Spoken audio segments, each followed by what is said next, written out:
has contributed more to global growth in the last decade than all G7 countries put together. 1.4 billion people in China are more than all the developed world put together. They're the leading trader with 140 countries. The trade between China and ASEAN is bigger than the trade between the United States and the EU. They're determined to illustrate to the world that modernization and westernization are not synonymous, and that modernization can take different forms in different countries. The system is essentially a divide and conquer system. The Chinese modernization is a unifying system. John L. Thornton, former president of Goldman Sachs, has long been a bridge between the U.S. and China. His work with top Chinese institutions and leadership at the Brookings Institution place him at the forefront of international policy and finance. In this video, Professor Thornton explores why he views the Chinese political and economic system as more effective than that of the United States, and the implications of that belief. Don't miss this eye-opening analysis. What will the world be like in 2050? Well, the best estimates are there'll be something like 10 billion people. And today there are approximately 8 billion. So we have an incremental 2 billion people. And those people are going to come primarily from 9 countries. And those countries are India, Nigeria, Pakistan, Ethiopia, Uganda, Tanzania, Democratic Republic of the Congo, Indonesia, the United States. So essentially, we're going to add 2 billion poor people, primarily in Africa and Central Asia. And at the same time, the concentration of wealth will get worse. So, for example, the U.S. and China today are something like 42% of global GDP. In the year 2050, no one really knows, of course, but it's going to be somewhere between 50 and 60%. So 2 countries will have 50 or 60% of the world's wealth, and there'll be 2 billion more poor people. Now, we already know what it looks like when you have that kind of inequality, both within countries and across countries. Just about everything you can think about is not good. Migration, disease, terrorism, climate change, etc. So I look at that and I say to myself, if we had any kind of, as it were, strategic planning going on for the world, raise your hand if you think it's a good idea that in that world I just described, that the world's, pick your number, most powerful, wealthiest 10 countries, 5 countries, or how about the 2 countries? Who thinks it's a good idea that in that world, those 2 countries should spend most of their time fighting with each other? I mean, it can't make any sense at all. And so I look at that world and I say to myself, well, wait a minute. Right now, the way I feel about it, it's like we're heading over a cliff. We're persuading ourselves, and it's kind of like a escalating negative game. Both sides are persuading themselves that the other one's nefarious, malevolent, and it's getting worse and worse, and they can't make any sense. And so then I scratch my head and say, well, now how are we going to get ourselves out of this trap? Out of this trap? And it's not obvious, particularly when you have regard to what I said a minute ago about Hofstadter, because our own country domestically is going to be, in my opinion, politically ill for a while. So with that, if I can call it that reality, that makes the task that much more difficult. So there are only 2 things I'm kind of, I'm hoping will exist. One is that other countries will in fact increasingly over time, more forcefully say to the United States and China, I'm sorry, it's simply not acceptable for the 2 of you not to have a constructive relationship. The world cannot exist if that's the case, and you got to stop it. And you see some of that happening right now. One of the things that kind of interests me, I don't want to take a tangent, but I'll just quickly go through this.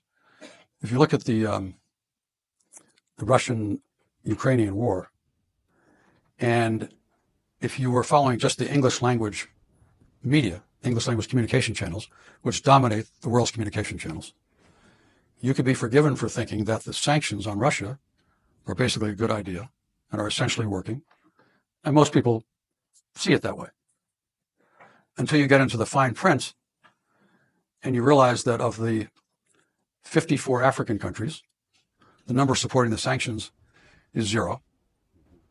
Of the 32 Latin American countries, the number supporting the sanctions is 0. Of the 22 Middle Eastern countries, the number supporting the sanctions is 0. The 48 Asian countries, Members supporting the sanctions are 3, South Korea, Japan, Singapore. 16 Pacific Island countries, 2, Australia and New Zealand. So I just named you 175 countries, 5 of which are supporting the sanctions. So the sanctions are essentially an American, Western European, and a few American allies, essentially in Asia and Australasia. Now, the relevance of that is that it does show you a certain kind of fissure that exists that you don't hear a lot about. And the positive side of which may be, this is the question, may be, that all those other countries over time will say to both the United States and China, as I said earlier, it's just not acceptable for you all not to have a decent relationship. And China, by the way, is already the largest trading partner with 140 of those countries. And China, I was just in China earlier this week, listening to there's a new sort of, well, a more prominent form of a term of art the Chinese are using called Chinese modernization. And they're determined to illustrate to the world that modernization and westernization are not synonymous. And that modernization can take different forms in different countries. And I was listening to the foreign minister lay all this out, and among the other things he cited was, in no particular order, China's contributed more to global growth in the last decade than all G7 countries put together. 1.4 billion people in China are more than all the developed world put together. They're the leading trader with 140 countries. The trade between China and ASEAN, this is amazing. The trade between China and ASEAN is bigger than the trade between the United States and EU. So when you start going down through these things, you realize there's a certain reality here that sooner or later, the Americans are going to have to accept. And my own opinion is the sooner that gets understood and accepted, the better. And that the relationship has got to get better, because if it doesn't get better, then everything I was saying about 2050, let alone 2070 or 2100, is just going off a cliff. John Kerry told me that in, I think it was 2013, he was the senior American at one of these international meetings that Obama could not attend for one reason or another. And so he was the person who took the meeting with Xi Jinping. And Xi Jinping in that meeting said to John Kerry, by the way, let me tell you about something I'm thinking about. And he laid out the One Belt, One Road. And Kerry said to him, oh, that's very interesting. Why don't we do this together? And Xi Jinping says, that's a great idea. Let's do this together. And Kerry came back to Washington, and he said, before he got off the plane, the Treasury Mandarin said, cut his legs off, and there was no chance it was going to happen. So it never got to Obama's desk as kind of a strategic question. But I tell you that story because if you were reading today the characterization of One Belt, One Road, you would think this was some kind of malevolent tactic to get control of the world on the part of the Chinese, which it is not. It is exactly what what they say it is, which is to extend a model of development into as many countries as it wanted, who desperately need it. And when I talked earlier about Chinese modernization that I attended this last Monday, so Chinese modernization, I won't go into all the details, but there basically are 5 central characteristics of it, one of which is a peaceful world. Second one of which is common prosperity. Third one of which is harmony between man and nature. So the foreign minister went through this whole thing, and then there were 5 of us asked to comment on it. And I said, in my comments, I said, listen, those of us who have ever run anything know, plans are one thing, execution is another. Execution is the whole thing. So my advice to you, the Chinese, would be, if you're going to hold yourself out as believing in these things, I mean, who's against any of these things? Who's against world peace? Who's against harmony between man and nature? Who's against common prosperity? Nobody. 10 out of 10 people. There's nobody in this room who's going to be against any of these things. So that's not the issue. The issue is, are you actually going to do what you say you do? And if you don't, you're going to suffer the same negative blowback that countries like the United States get when they were seen as being hypocritical. So that's point number 1. Point number 2, which is extremely important, and a point I want to make to all of you, which I made to the Chinese till I'm blue in the face very unsuccessfully, which is, when I first started spending a lot of time in China I was chairman of Goldman Sachs Asia in the mid-90s into 2000.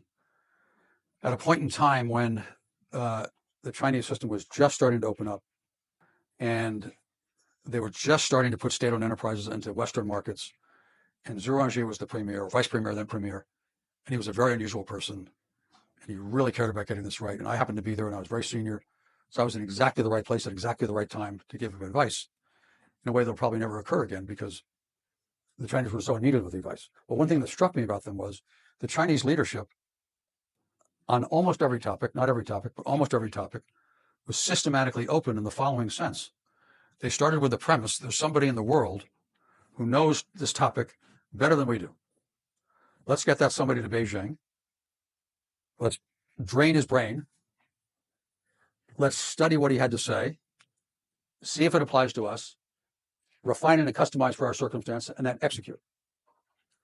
And they did this time after time after time, which is why back in those days, you would have seen both Jiang Zemin and Zhu Rongji routinely meeting with Western CEOs, Western superb academics, Nobel Prize winners and so forth, Western head of NGOs. They met with them routinely, one-on-one, because they knew they were getting very high quality information coming in from people who didn't work for them, and good information was coming back the other way. That started to stop a few years ago. That's another topic. The power configuration in the current world should not be defined as competition between China and the United States for hegemony. Rather, we witness a shift from the situation in which a single civilization dominated the globe to common prosperity of diverse civilizations. What China has inaugurated is not a Chinese century, but a century of diverse civilizations, a new era in which there will no longer be a single civilizational hegemon. And that's exactly the way the Chinese see it. As opposed to, Joe Biden says this is the century of democracies versus autocracies. Some of the funnier, more clever Chinese will say, no, it's the plutocracy versus the meritocracy, which gets to the Chinese Communist Party. The Chinese Communist Party, the best way to think about that is the Chinese Communist Party is essentially the meritocratic elite. In the same way that if you look back through Chinese history, there was an emperor, and then there was the Mandarin class running the country. That's essentially what you have at the moment. And you don't get into the Chinese Communist Party if you're not very able. You don't get to Tsinghua University if you're not very able. 10 million kids a year take the national examinations to go to university. The top 3,000 of those go to Tsinghua University. 3,000 get admitted and 3,000 go. And so, and Tsinghua University accounts for 50% of the leadership of the country. So that the examination-based culture, which has existed for 2,000 years, still exists. And essentially, that's what drives the input into all these institutions. And so to put it in the vernacular, if you get to the top of the Chinese system, there's no chance you're not very smart and very able. And the only institution in this country, which is to me is at all like it, and when I tell them this, it drives them crazy, the only institution in this country that's at all like the Chinese Communist Party is the U.S. military. Which is to say that if you and I were 18 years old and we went to West Point together, and we went in the military and we stayed in the military, one day we're 4-star generals. We've known each other for, whatever it is, 40 years, and we're sitting around the same table. That's the Chinese system. And so they know each other intimately. They've had real jobs. They failed or they succeeded. If they succeeded, they went ahead. If they failed, they failed. And like all big organizations, there, of course, is plenty of rough justice and infighting and all the rest of it that goes on in every corporation in the United States and everywhere else. But that's basically the system. So I think the word communist kind of gets into the mental way of Americans understanding what you're dealing with. It's not a communist system, period. Doesn't mean they don't have, when they talk about common prosperity, for example, you might say that's the equivalent of trying to fix income inequality that we would talk about. But the other day, another Chinese was saying to me, the capitalist system is essentially a divide and conquer system. The Chinese modernization is a unifying system. And so so Xi Jinping, to go back to him, he is determined, although they haven't figured out how to do this yet, that common prosperity is for real. They're proud of the fact they've lifted 800 million people out of poverty. Because that's the most ever in history by a long, long way. And they're proud of that. And they think those people ought to continue to advance. And that these big, big differences between the wealthy and the poor it's too much. And that's why you see them sort of cracking down now on some of that.